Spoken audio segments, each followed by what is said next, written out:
Hello everyone. In this video, we are going to learn what is production. Before getting into the term production, first we should know what is production function. Each firm, every firm produces goods and services with the help of the cooperation of various factors of production. We have four factors of production you would have heard: land, labor, capital, and organization. The relationship between these factors of production and the quantity of output which is being produced is referred to as production function. For example, take an example: production of ice cream. The production of ice cream depends upon, I've taken three important factors like milk, cream, and sugar. The quantity of the ice cream which you are producing, it depends upon the inputs. It depends upon the inputs of the quantity you are using, like the milk, how much milk you have used, cream you have used, and sugar you have used. So therefore, depending upon the quantity of the inputs only, the output will be produced.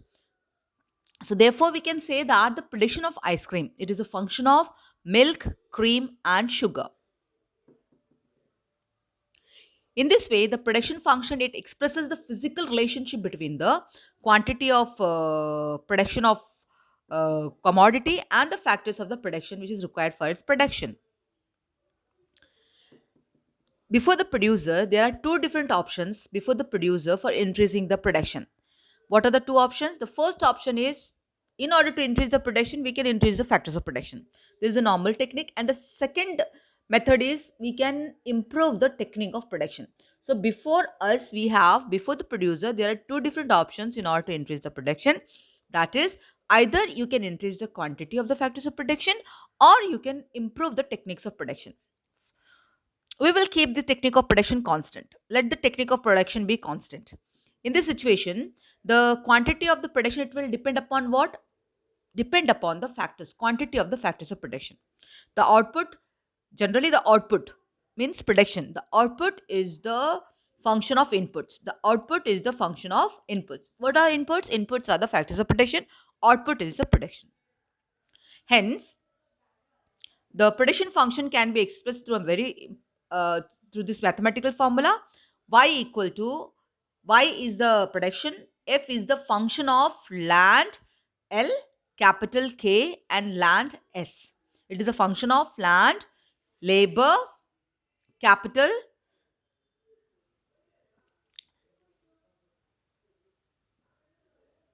Now let us see what do you mean by the production function. The production function is the name of the relation between physical inputs and the physical output of a firm. Production function is nothing but, in case of production means what? Conversion of input into output. Production is conversion of input into output. There are three main concepts of production, namely total production, marginal production, and average production. What is total production? Total production is the total amount of goods and services produced during a given period of time. Total production is the total amount of goods and services produced during a given period of time.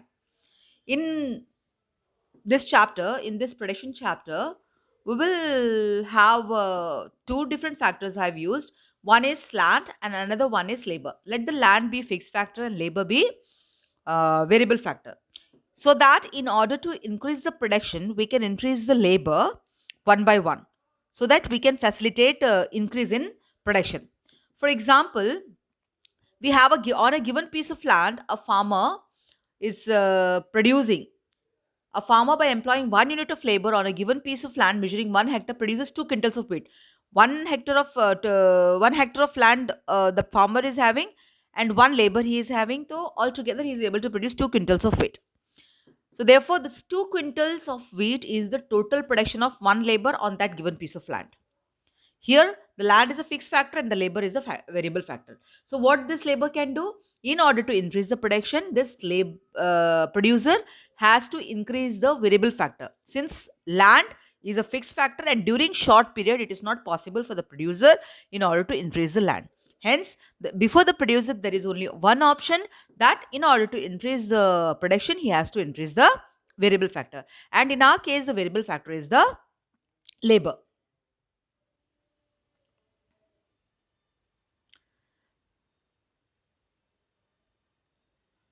So therefore, in order to increase the production, what the producer is doing, producer is going on increasing 1 unit of labor, he is going on increasing so that he can increase the total production. But what happens on a given piece of, there a point comes when that particular land is fully utilized, optimally utilized, and after that point the production may increase, but it may increase in a declining rate. When it was underutilized in the beginning stage, one labor was employed, then second labor was employed, then third labor was employed. Automatically what will happen in the beginning, since the land was underutilized, since that resources were underutilized, the ratio between the land and fixed factor is improving, and it is giving a giving more return, higher rate of return it is giving, or we can say the production is increasing at increasing rate.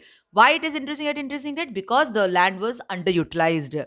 And when more number of labors are being employed on a given piece of land, basically they are able to go for better division of labor, they can divide the work, and accordingly what happens, the production improves per labor, the production improves per labor. This is clear with the help of this table. You can see that when the production, when the units of labor is 1, the production was 2, which means that on the given piece of land, that is 1 hectare of land, 1 labor was employed in the beginning, and he gave 2 units of labor, 2 units of production. 2 was his, 2, for example, 2 units of wheat he was able to produce. Next, in order to increase the production, the producer has employed 1 more labor. Now, previously 1 labor, 1 land was available to 1 labor. Now 1 hectare land is available to 2 laborers.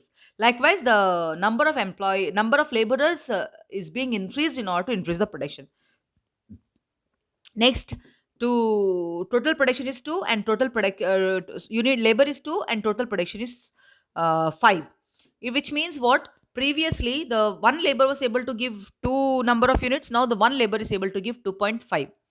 So you can see that when more number of laborers are employed on a given piece of land, they are able to give good production at the increasing rate in the beginning. But later on, it stabilizes and it comes down at a decreasing rate. The production increases. You can see that in the beginning 2, 3, there was then 4, then 3. So it shows what 2, 3, 4, 2, 3, 4, 3. Likewise, this is nothing but this is your marginal production. On the base of this, we can calculate this.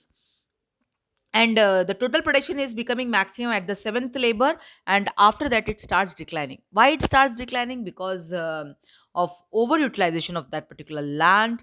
And basically there is a capacity for when this ideal ratio gets disturbed, optimal ratio between this land and labor get disturbed, automatically the production increases at a diminishing rate. This is known as total production.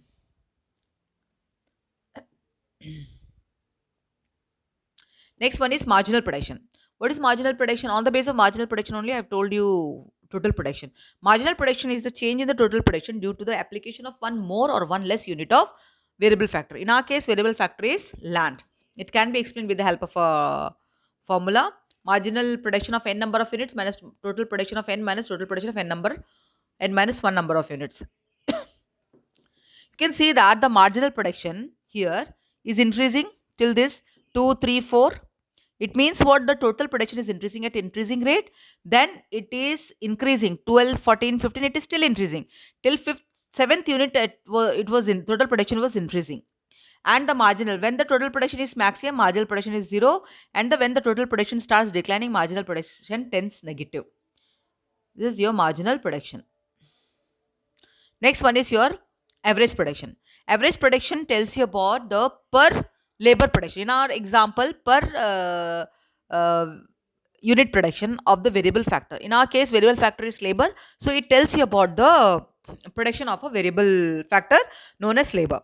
So how it is calculated? It is calculated as the total production divided by number of labors. Like in the first, in the initial point, 1 labor was employed. 1 labor was employed for 1 piece of land. 2 was the output. 2 was the total production, which means 2 was the total production of that particular labor. The next 1 more labor was employed. At that time, the output was 5, which means what? The per labor production is 2.5 each. So this is your average production. This is how it is computed, 2.533, like that it is computed. So you can see that when we are comparing average production and marginal production, you can see that marginal production may be positive. Marginal production may be positive, it may be zero, and it may be negative. Whereas average production, as it shows the per labor, per unit production of variable factor, per labor production, it is always positive. Marginal production may be positive, may be negative, but it is always, average production is always positive. Thank you.